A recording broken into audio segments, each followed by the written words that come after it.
சென்னையை இணைக்கும் முக்கிய சாலையான பூந்தமல்லி நெடுஞ்சாலையில் தினம்தோறும் ஆவடி, அம்பத்தூர் உள்ளிட்ட பல்வேறு பகுதிகளிலிருந்து மக்கள் சென்று வருகின்றனர்.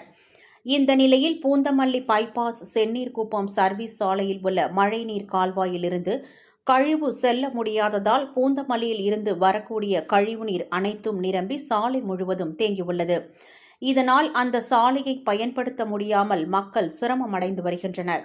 தேங்கியுள்ள கழிவுநீரின் ஆபத்தை உணராமல் பொதுமக்கள் அந்த சாலையை கடந்து செல்லும் நிலை ஏற்பட்டுள்ளது.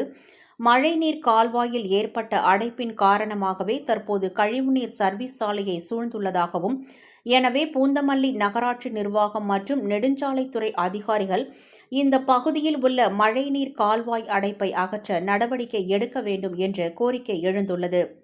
தற்போது கொளுத்தும் வெயிலில் சாலையில் கழிவுநீர் அதிக அளவில் தேங்கியிருப்பதால் பொதுமக்கள் கடும் சிரமத்துடன் சென்று வருவதால் விபத்து ஏற்படும் அபாயமும் ஏற்பட்டுள்ளது.